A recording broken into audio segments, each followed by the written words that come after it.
Bangun dari jatuh itu nggak segampang itu. Bahkan hari ini disebutkan sejak pandemi banyak orang mengalami mental illness atau sakit kejiwaan, bukan sakit jiwa tapi sakit kejiwaannya. Setiap orang kan akhirnya sadar dia harus menjaga dirinya seperti apa, karena ketika dia menjaga dirinya dia menjaga sedulurnya kan, dia menjaga saudaranya.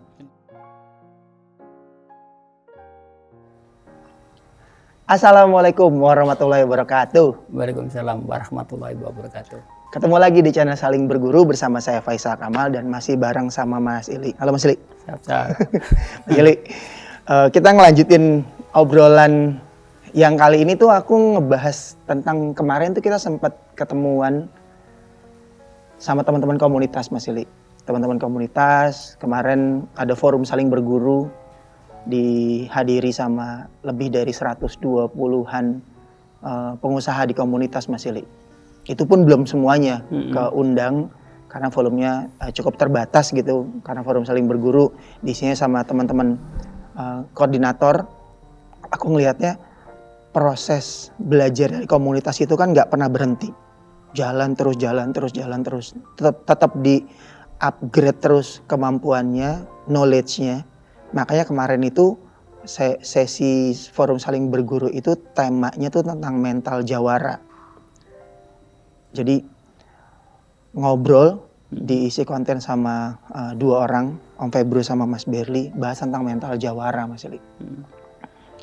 Nah, aku ngelihatnya proses mental jawara itu semua pengusaha itu mentalitas soalnya. Iya, bener sih, percaya. Jadi dulu tuh sama aku tahun awal-awal bisnis itu ya mungkin awal tahun 2000 lah. Terus tepatnya sekitar 2003 ketika aku mulai aktif di banyak komunitas. Ada satu hal yang selalu benang merahnya aku sambung itu tentang mental jawara itu. Maka terus itu tak ucapkan ketika aku nge-tweet itu dulu banget itu aku pakai hashtag mental jawara, tapi pakainya JAWARA, jadi jawara seperti kata jawara kalau di Betawi itu kan tokoh jawara gitu ya. Betul. Bukan juara tapi jawara. Itu yang sebenarnya kita sangat butuh sih. Itu hanya ketika aku membuat hashtag begitu dan terus diabsorb sampai kini, dan kemudian kemarin di forum Saling Berguru itu jadikan semacam cerita masa lalu dan ditarik ke masa kini dan apakah masih update atau tidak di masa depan. Itu kan yang itu.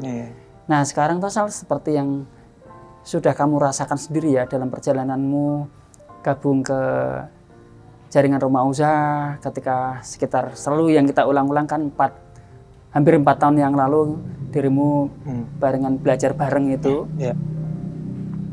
Apa rasanya mental jawara yang dimaksudkan oleh teman-teman di dalam proses kreatif untuk menjadi seorang petarung itu Sal? Iya. Aku ngelihat teman-teman di komunitas dengan jargon ya atau dengan istilah mental jawara itu kan proses berjuangnya masing-masing pemimpin circle, koordinator atau pendamping lah kalau kita bilang bahasa di komunitas kan mentor atau pendamping itu kan jadi satu karir. Jadi bukan bisnisnya tapi tentang pendampingan manusianya jadi hal yang penting, terutama tentang ngomongin SDM. Aku melihat mental dan jawara. Mental ini kan semua orang punya mental, tapi mental jawara tuh nggak semua orang punya Mas Ili. Mental jawara itu menurutku hasil dari sebuah proses perjuangan, di mana ketika seseorang berjalan lalu aku bilang nggak kena masalah, kena hajar lah ya. Entah itu di bisnis, entah itu di lingkungan, entah itu di pendidikan, apapun yang berhubungan sama kehidupan seseorang, pasti mereka ada jatuhnya. Pasti ada, nggak mungkin aku di Jakarta dulu berkali-kali jatuh pun akhirnya mental untuk terus berusaha bangkit itu menurutku mental. Dan sayangnya tidak semua orang punya mental itu jika dia tidak punya literasi, tidak punya pengalaman atau tidak punya tempat untuk berdiskusi bahwa kalau jatuh gini tuh mesti ngapain ya. Kalau bahasa-bahasa motivator kan Muhammad Ali bilang, atau banyak motivator-motivator atau tokoh-tokoh yang bilang, kalau jatuh ya bangun lagi, jatuh ya bangun lagi. Sayangnya kan bangun tuh nggak segampang itu, Mas Ili. Iya sih. Bangun dari jatuh itu nggak segampang itu. Bahkan hari ini disebutkan sejak pandemi banyak orang mengalami mental illness atau sakit kejiwaan, bukan sakit jiwa tapi sakit kejiwaannya. Mereka punya problem.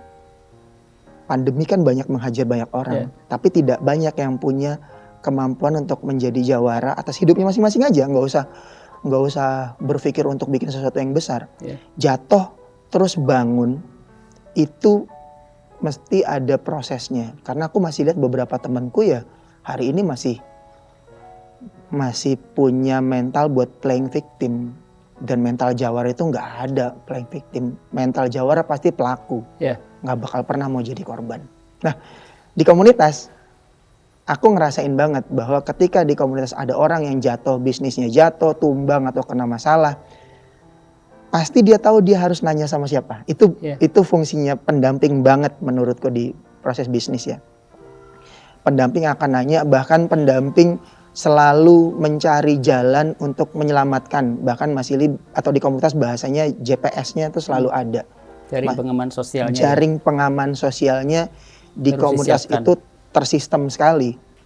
Ada orang berpotensi bisnisnya problem, pasti mentornya udah ngejagain. Ini kesini. Kalau sampai kejadian akan kita lakukan tindakan preventif seperti ini. Atau bahkan kalau sampai jatuh ya kuratifnya seperti apa, pengobatannya seperti apa. Yang penting manusianya yang dijagain. Aku ingat banget Mas Ili bilang, komunitas itu ngejagain supaya orang tuh nggak cedera, nggak trauma. Karena yang sulit kan tentang masalah kejiwaan tadi. Kalau sampai ada trauma tuh untuk masuk lagi ke ruang pertarungan itu tuh maju mundur, bahkan nggak berani masuk. Kena mental itu ya? Kena mental Mas Ili. Nah, mental jawara di komunitas aku ngelihatnya sebuah kebaikan tersistem menurutku. Kebaikan tersistem di mana setiap orang diyakini akan punya rezekinya masing-masing, tinggal bagaimana orang itu menjemput rezekinya dia dengan mental-mental yang memang disupport. Komunitas membuat dia believe, percaya bahwa ada komunitas yang jagain di belakang. Mentalku tarung aja terus. Kalaupun sampai jatuh pasti dibelain. Kalaupun sampai kalah, ya kalah ya nggak apa-apa. Jangan-jangan dia justru memang harus kalah untuk belajar lagi. Untuk belajar bahwa dia overconfidence, bahwa dia sombong, terlalu percaya diri sampai harus ngerasain kekalahan. Di situ dia menep lagi, habis itu hajar lagi, maju lagi. Siapa tahu selanjutnya dia bisa jadi jawara. Itu sih dari aku, Mas Ili.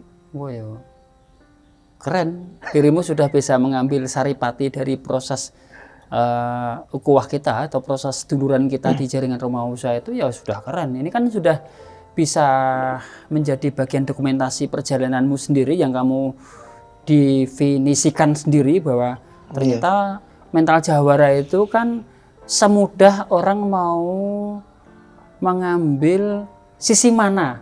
Karena semua hal itu kan dalam hidup kita ini kan menurutku adalah baik ya. Selama orang bisa selalu mengambil makna atau hikmah dari sebuah perjalanan yang kebetulan mungkin pas belum berhasil atau kebetulan pas mengalami keadaan yang belum baik gitu.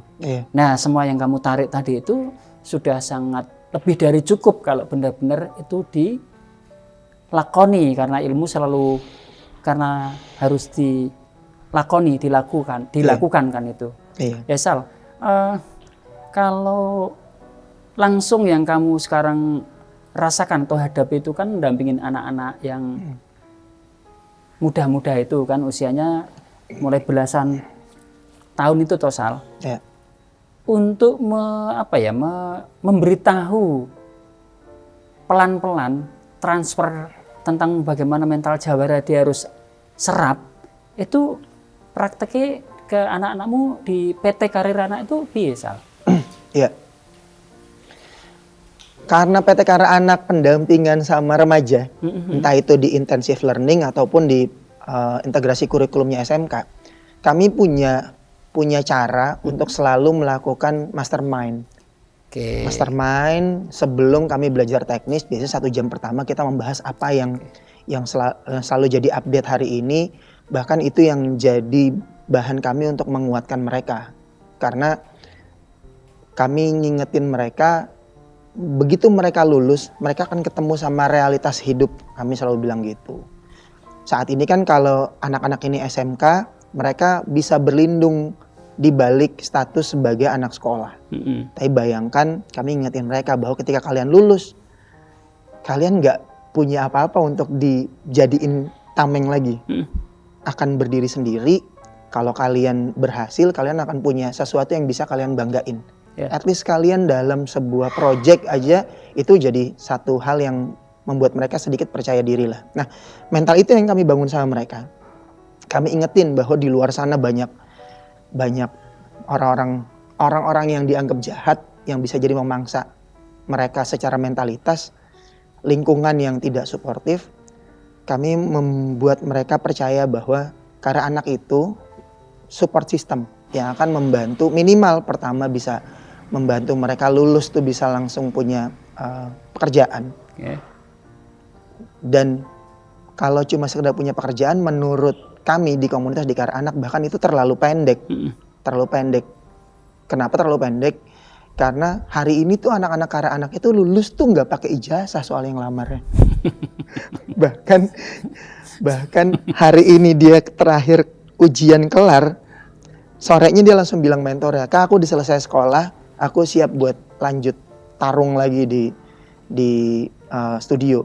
Itu berangkat Mas Ili, tanpa ijazah. Berangkat ijazahnya baru ya berapa bulan kemarin tuh baru pada diambil. Anaknya udah 6 bulan lebih, bahkan setahun udah bertarung dan hari ini punya project, punya studio. Nah, mental itu yang menurutku diingetin sama anak-anak remaja kita bahwa jadi mental petarung kalau Mas Ili bilang. Kan selama tahun keempat ini aku belajar di komunitas kan ngelihat Mas Ili di satu sisi tertentu tuh di titik-titik kritis itu kan. Pemimpin itu kan ngambil keputusan di titik-titik kritis. Nah, aku latihan bagaimana ketika kita harus ngambil posisi resiko, terus nguatinnya gimana. Ketika seseorang jatuh, lalu dikuatinnya gimana, lalu dipikirin langkah selanjutnya gimana. Supaya dia tuh iya sakit gitu loh. Iya kecewa pasti. Tapi menguatkan bahwa sesuatu yang menyakitkan itu bisa jadi justru menguatkan. Menyakitkan justru menguatkan. Nah, itu yang kami biasa lakukan di Kara Anak bareng sama komunitas Juru HP ini Mas Ili. Iya.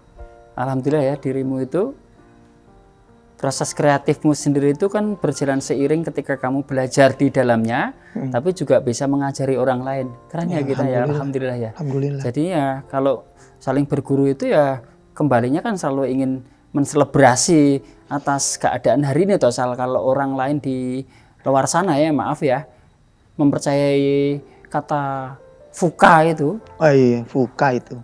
Volatility, uncertainty, kemudian complexity, ruwet gitu, dan terakhir adalah ambiguity.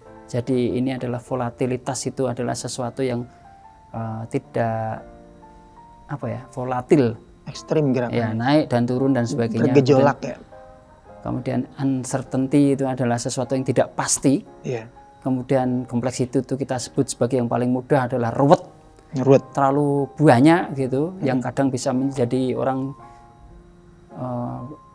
bingung sendiri. Terus ditambah dengan ambiguity atau yang membuat suasana hari ini itu terbukti sekolah aja hari ini mengalami kebingungan kan sebenarnya. Kampus, terus dunia akademik itu kan mengalami satu keadaan yang membingungkan. Makanya aku ketemu dengan beberapa dosen itu kan, aku data itu, aku riset soal. Jadi pertanyaanku sederhana, Pak, Bu, apa bedanya ketika Ibu Bapak mengajar ketika dulu waktu zaman banyak pakai Zoom dan harus di rumah, satu sisi sekarang mengajar mulai jalan dari satu tempat ke tempat, maksudnya dari rumah ke tempat kita tempat dia mengajar itu. Yang tak data itu ternyata kebanyakan memilih Zoom. Karena kalau tak tanya terus apa sebabnya. Ya karena nggak perlu ngeluarin uang makan mas, nggak perlu ngeluarin transportasi dan terus ABC gitu. Lah ternyata guru saja sekarang mengalami situasi yang membingungkan, Ya. membuat harus seperti apa yang harus dilakukan. Karena begitu masuk di kelas pun itu kan, bahkan guru itu kan juga bingung ngadepi siswanya karena semuanya ditutup masker. Kan nggak tahu gitu anak-anak itu sedang bergumam apa ekspresinya seperti apa. Padahal teori di dalam psikologi itu ketika kita ingin mengetahui seseorang itu harus ngerti ekspresi dari yang bersangkutan, maka disebut sebagai micro expression itu kan kalau di pelajaran yang kita pahami di jaringan rumah usaha. Dan itu sangat penting untuk mengetahui dirimu seperti apa, dirimu seperti apa, senyumku seperti apa. Benar. Itu kan mesti ngerti micro expression. Itu kan serem soal hari ini. Dan itu mengalami satu situasi yang cukup lumayan riuh kan. Di kita di FUKA kita nggak mempercaya itu. Karena semuanya buka masker. Tapi sebelum buka masker di sana teman-teman sudah punya literasi tentang bagaimana menjaga diri atau sehat itu supaya dia bisa belajar dengan sangat tenang, teguh. Dan kalau belajar itu ya perut kenyang, gitu-gitu kan disiplin-disiplin itu kan kita sudah tahu, disiplin personal itu loh. Iya. Iya. Aku ngelihatnya di kita di komunitas itu kan ngomongin disiplin personal ya. Setiap orang kan akhirnya sadar dia harus menjaga dirinya seperti apa, karena ketika dia menjaga dirinya dia menjaga sedulurnya kan, dia menjaga saudaranya. Bener. Saudaranya jadi nggak punya kekhawatiran atas kedatangannya dia, bahkan ketika dia ngerasa dia kurang sehat pun dia memberikan informasi bahwa dia kurang sehat, ya berarti dia maskeran, dia jaga dirinya dia, yang lain tetap nyaman, tetap aman. Nah, Mas Li tadi bahas FUKA, sementara tema kita di komunitas kemana adalah mental jawara. Ini tuh related karena sangat nyambung banget. Sangat nyambung. Zamannya lagi sejak pandemi, aku ngeliatnya pandemi ya, FUKA itu akhirnya. Sorry. Anak bujuku mau pergi tuh. Iya. Aku lanjut ya. Dadah nggak apa-apa. Nggak apa-apa, nggak diantar. Terus saja. Ya. Ya kita pokoknya harus jadi diri sendiri tuh. Salah nanti orang lihat ya sudah, nikmatin aja semua.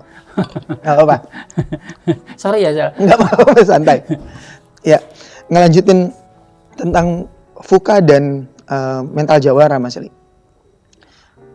Menurutku ketika kemarin teman-teman dikasih pengertian tentang mental jawara, keadaan yang disebut FUKA itu kan keadaan yang sifatnya membuat orang khawatir kan. Benar. Orang khawatir karena ada situasi yang tadi tuh yang terlalu ekstrim, gejolaknya terlalu cepat, nggak jelas, terlalu ruwet gitu. Itu kan sifatnya ketakutan semua. Sementara di komunitas dibangun sebuah sistem yang disebut sistem komunal ya. Bahkan kecerdasannya pun akhirnya namanya kecerdasan komunal, di mana ada kecerdasan personal, lalu sistemik, jadi kecerdasan komunal. Nah, menurutku mental jawara itu jika jadi seseorang gitu ya, aku ngelihatnya itu mungkin bisa ditandai ketika seseorang akhirnya ngerintis dari belajar di komunitas, lalu akhirnya dapat rezeki jadi satu buah usaha. Tapi satu buah usaha itu menurutku juga jangan-jangan laki beginner. Setuju. Jangan-jangan laki beginner, jangan-jangan hoki aja dia, atau kebetulan dia dapat circle yang bagus yang bisa scale up dia jadi punya satu usaha.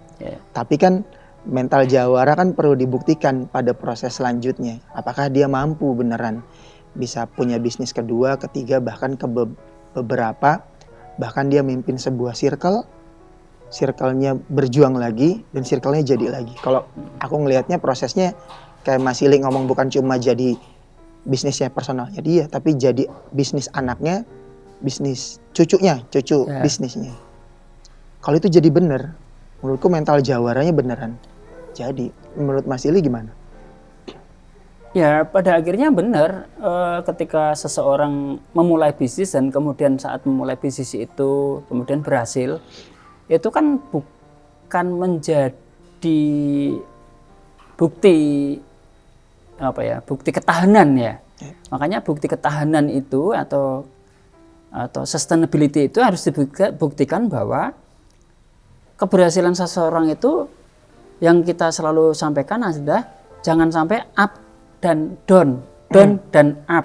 Ya. Tapi makanya bagaimana sebuah keberhasilan itu dan kemudian harus naiknya nggak harus langsung eksponensial, tapi harus pelan, tapi sustain. Ya.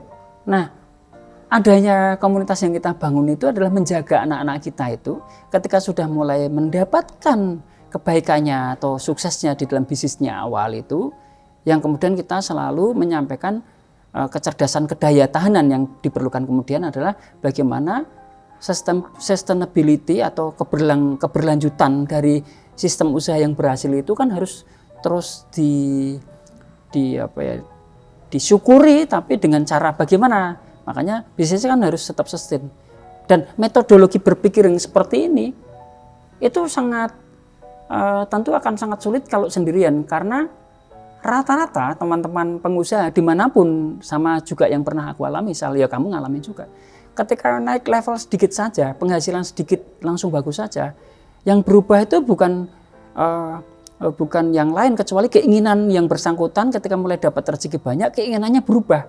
Padahal kebutuhannya nggak seperti itu. Di dalam bisnis itu kan yang diutamakan harusnya kebutuhan. Habis level ini harusnya kebutuhannya apa, untuk tidak harus cepat-cepat kemudian bisnisnya jadi rontok lagi. Pasti karena persoalan syahwat atau keinginan itu kan, kemudian baru punya keuntungan katakanlah 100.000, tapi belanjanya yang diinginkan untuk beli es krim itu mungkin sudah 120.000, umpamanya gitu. Gitu. Nah, itu kan yang jadi persoalan-persoalan dasar ketika seorang jadi entrepreneur itu kan. Nah, di kita kan begitu benar-benar kita tata. Makanya kan kalau di tempat kita kan kesadaran untuk mengelola, yang poin nomor 3 itu tentang kesadaran cerdas finansial itu kan ditata benar.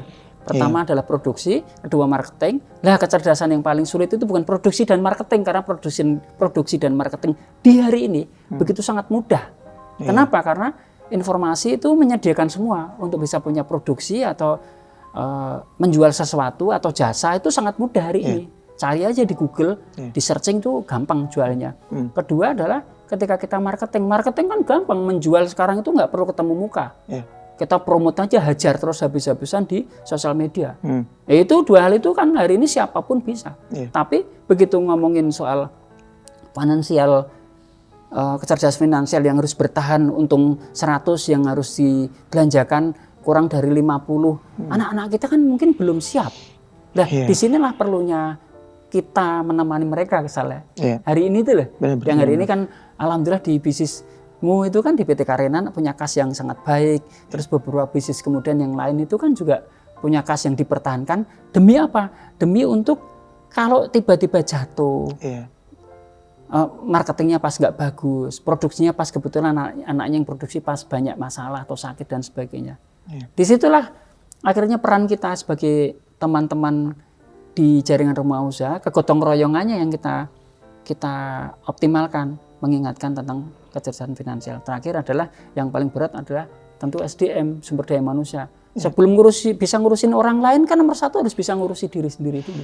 Benar. Betapa salah hari ini era VUCA di tempat kita itu dengan sangat mudah dianulir atau tidak punya arti di dalam kita, karena kita ini benar-benar membangun tradisi berpikir yang kita selalu bilang terus kita pelihara dengan kegotong royongan, saling mengingatkan, belajar untuk narik, sisihkan dulu perasaan kalau diberi masukan oleh mentor atau diberi masukan oleh mungkin kanan kirinya, dan kita dari posisi itu kan sangat egaliter. Ngomong itu kan sangat egaliter kan di kita. Makanya aku ngajarkan anak-anak itu ya seperti aku, supaya ngomong apa adanya.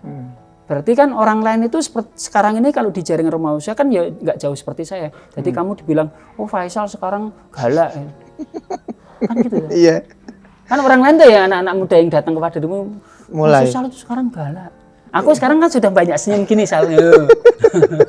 Iya benar. Sekarang kan udah banyak senyum kan. Iya benar. Ngurangin. Terus juga nggak banyak ngomong, makanya agak menjauh gitu. Iya Mas Eli. Wah, mental jawara kalau di kita itu ya terjemahannya bisa seluas itu atau sesempit itu bahkan. Iya, sesimpel itu ya. Sesimpel itu bahkan. Tinggal konteksnya lagi berbicara sama siapa. Semua akhirnya ruang-ruangnya. Karena di sisi untuk remaja atau anak-anak yang baru mulai, mental jawara itu isinya grit, pantang mundur, berusaha terus, kerja keras dan yang lain-lain. Tapi ketika mental jawara di posisi sudah punya bisnis, jadi pendamping, itu isinya sustainability mindset. Bagaimana bisnis ini jalan, kadernya bertumbuh, tak ada orang baru, lalu menumbuhkan orang baru lagi, leader, creating leader lagi. Bagaimana aku kemarin ngeliat Mas Berli menceritakan beberapa buku yang dia baca, atau aku, iya ya bener ya, leader is reader ya bener, Mas Ili cerita, aku ya baca buku, ya bener, kerjaan kita memang mesti beli buku dan dibaca gitu loh. Jadi jangan cuma jadi jargon mental jawara, karena baca buku dan combong nyangkem jadi iya. Guru itu kalau di bahasa Jawa kuno itu namanya, di bahasa lama itu orang Jawa digugu lan ditiru. Tapi digugu itu ya dipercaya, Dipercaya. dan ditiru. Lah sekarang kan betapa beratnya beban menjadi seorang guru, Sal. Iya. Karena kudu bisa diikutin supaya bisa dipercaya. Nah itu kan. Wah, itu berat. Kalau nggak jadi pelaku gimana? Berat Mas Ili. Kita ngomong magang guru aja Mas Ili, begitu ngobrol sama guru, iya guru tuh zaman dulu sama zaman sekarang tuh sudah beda cara pandang. Guru, aku pernah cerita sama Sili mungkin, ketika kami ngobrol sama seorang guru yang ngajarin tentang teknis, sebuah teknis misalkan dia ngajar animasi, lalu dia pakai software lama gitu. Terus kita nanya, Pak kenapa masih pakai ini? Industri udah nggak pakai ini Pak. Terus jawabannya enteng Mas Sili. Soalnya saya dulu kuliah pakainya itu Mas. Wah itu kejahatan menurutku. Wah kok bisa guru ngajarin sesuatu yang zaman dia kuliah, berarti dia sendiri nggak mau membuka diri pada perubahan. Hari ini kan software, waduh, Mas ini belajar capcut aja hari ini ya. Capcut. Hari ini capcut aja udah segitunya, dia nggak. Jadi channel Om Ili ya. Channel Om Ili. Ayo. Pakai capcut deh. Dan jadi, bayangin ngaku guru, tapi nggak membuka diri, membuka ruang. Makanya magang guru kemarin itu kita seminggu pertamanya isinya habisan ngomongin mindset. Hari ini alhamdulillah Mas Ili, guru-guru yang di Tengaran tuh alhamdulillah jadi pendamping. Jadi Teva. Jadi Teva. Ayo. Jadi Teva. Apa Teva terangin? Teaching Factory. Jadi tapi, Teaching Factory. Teaching Factory tapi keluar dari sekolah. Betul. Wah itu keren itu. Betul. Jadi sustainability bagi si guru, bagi si anak-anak yang magang, dan terus anak-anak dan guru itu menjadi percaya diri bahwa ternyata skill, kompetensi, dan akhirnya praktek langsung ilmu yang diomong-omongkan itu dipraktekkan, sekarang bisa juga datengin duit buat para guru dan para anak-anak atau murid itu. Betul Mas Ili. Itu guru-guru mentalnya kayak mental, ya udah orang komunal soalnya. Bahkan dia bilang, Mas nanti anak-anak magang gimana? Kenapa Pak? Ya anak-anak saya dikasih juga magang. Oh tenang Pak, maksudnya gitu. Dia tahu bahwa kalau dulu mentalitas dia sebagai guru cuma mikir ngajar, hari ini mentalitas dia bukan cuma sebagai guru tapi sebagai pendamping. Iya, jadi mentor, sadar. Jadi mentor, dia tahu bahwa anak ini lulus tuh kalau bisa jangan cari kerja tempat lain. Bikin ekosistem baru, dan dia tahu bahwa sudah 3 tahun kok sama dia jadi murid. Masa itu nggak dipercayai sama guru bahwa anak ini punya potensi. Sudah diinjek cara berpikir jadi petarung seperti apa. Iya. Sudah susah payah nanemin mindset, terus tiba-tiba anaknya lulus lepas. Itu kan di kita bilangnya kerugian besar. Nah iya. Itu udah jadi kader ya. Kalau kita lepas ya sebenarnya yang rugi mentornya atau gurunya kan. Benar, makanya yang rugi fasilitatornya kan. Harusnya kan ditarik bagaimana sistem kebaikannya itu dibangun atau kebaikan tersistemnya itu dioptimalkan. Itu kan jadi kebaikan lebih panjang lagi. Ngomongin Mas Ili, biasanya ada sustain sama satu lagi establish. Kemapanan. Kalau establish itu ya sudah sulit dilawan. Kalau itu udah nggak usah itu. Iya, karena apa aja nih, ini wajahnya atau kepalanya tengok kiri jadi duit, tengok kanan jadi duit. Ya sudah, itu kan sudah jadi berkah. Karomah itu kan begitu. Di dalam bisnis kan itu ada toh. Nanti kapan-kapan kita tak terangke Sal. Di titik tertentu ketika seseorang sudah melewati banyak fase, bukan cuma fase awal tapi banyak fase, banyak pertarungan, banyak perjuangan jatuh bangun, mental jawara jadi prinsipnya dia. Menurutku komunitas ini, ya ini doaku sih Mas Ili, doaku sama karena anak itu kan ya alhamdulillah berjalan. Ya. Tahun ini bahkan 100 anak kita dampingin lagi. Yang baru datang lagi loh nih.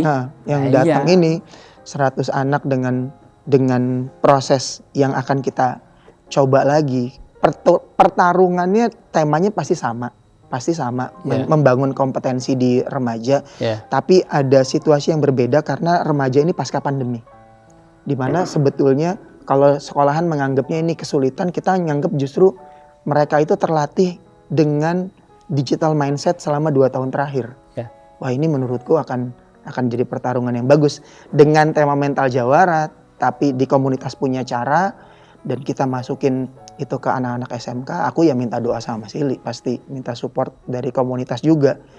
Karena anak tahun ini insya Allah ada anak magang lagi, banyak anak-anak yang mental jawara kita tanemin sama mereka sejak ya berapa bulan ke depan lah, sampai proses magang ini ketemu kita di bulan akhir tahun mungkin atau awal tahun depan. Kita punya gelombang baru lagi anak-anak remaja yang berharap bisa jadi kader, bisa jadi pemilik usaha di masa depan, yang pasti punya mental jawara yang ya harusnya lebih baik daripada mentor-mentornya sih Mas. Iya. Siap. Alhamdulillah. Mental jawara bisa panjang nggak bisa habis sebenarnya Mas Ili. Ini diterusin ya nggak rampung. Ya Mas Ili, kalau sebagai penutup lah aku bilang di sesi yang ini ngomongin mental jawara, di sisi kalau di sisi yang senior kan pasti udah kelihatan dari hasil ya Mas Ili. Karena tadi Mas Ili bilang nengok kanan kiri tuh kalau orang-orang yang udah established itu pasti langsung feelingnya tahu ini jadi bisnis. Untuk anak-anak di sisi karir anak Mas Ili, aku ngedampingin sisi karir anak, mental jawara. Kalau buat anak-anak remaja yang Mas Ili kalau bisa callback dari proses dulu Mas Ili ngurusin remaja-remaja marginal, Mas Ili bilang orang-orang yang ditolak sama sosial, biasanya yang ketemu sama pendamping atau ketemu sama Mas Ili atau pendamping-pendamping yang lain, kesulitan apa yang ketemu duluan kalau ketemu sama anak-anak remaja dari aku ngomong dari desa, dari kampung, atau memang punya literasi yang memang lingkungan sosialnya nggak kayak kita di komunal ini. Iya Mas Iri. Ya, kesulitan paling terbesar dari siapapun teman-teman yang masuk pertama kali di jaringan rumah usaha di tempat kita ini belajar bareng-bareng ini, tidak peduli dia tua atau muda, kesulitannya itu kan selalu kesulitannya itu kan selalu tentang tidak mematuhi apa yang jadi aturan standar yang ada di komunitas. Sementara padahal ketika masuk di komunitas itu dia sudah sadar bahwa cara bermainnya seperti ini, dan dia tuh sebenarnya di awal tuh diucapkan dengan kata sepakat itu, kan gitu ya. Dan itu selalu kesulitannya adalah tidak patuh itu atau tidak disiplin pada akhirnya ngomongnya gitu. Nah, sekarang pendekatannya yang paling mudah adalah kita ini sebagai orang tua yang lebih duluan di jaringan rumah usaha dan sudah lebih tahu dengan proses kita yang sudah mulai established itu, ya cuman satu-satunya adalah memberikan pemahaman. Makanya kepatuhan atau disiplin itu pendekatannya adalah selalu soal pemahaman. Nah, pemahaman terhadap patuh atau disiplin itu kan harus diciptakan, paham itu kan harus diciptakan. Makanya di teori kita yang benar-benar kita lakukan adalah bangun motif. Motif itu kan untuk bisa memahami itu, yang paling pendek itu. Jadi kamu untuk mau disiplin setiap hari melakukan apa, kamu cari sesuatu atau motif atau untuk ngedalamin bahwa kamu itu ada motif atau sesuatu yang kamu ingin capai yang paling dekat. Makanya yang dibangun adalah pemahaman sih Sal. Jadi pemahaman ini kan sebenarnya untuk membangun kepatuhan. Contohnya begini, kenapa saya di channelnya Om Ili mengatakan saya misalnya nih aku menantang diri sendiri, titik, kemudian akan mengupload setiap hari 1 sampai 200 hari ke depan. Ketika aku mengatakan sesuatu itu kan jadi komitmen. Cuman kalau komitmen ini nggak dipahami itu, delivery-nya sulit. Makanya pemahamannya adalah aku ingin istiqomah. Lah kata istiqomah itu yang sebenarnya aku panggil terus. Karena aku sudah mengucapkan, berarti nanti kalau tidak terjadi kan terjadi konsekuensi. Aku dimaki-maki netizen lah, dimaki-maki orang lah, atau istriku atau anak-anakku, bapak cuman ngomong tok. Itu kan jadi konsekuensi. Nah, caranya biar tidak ada konsekuensi itu, panggil lagi istiqomah itu.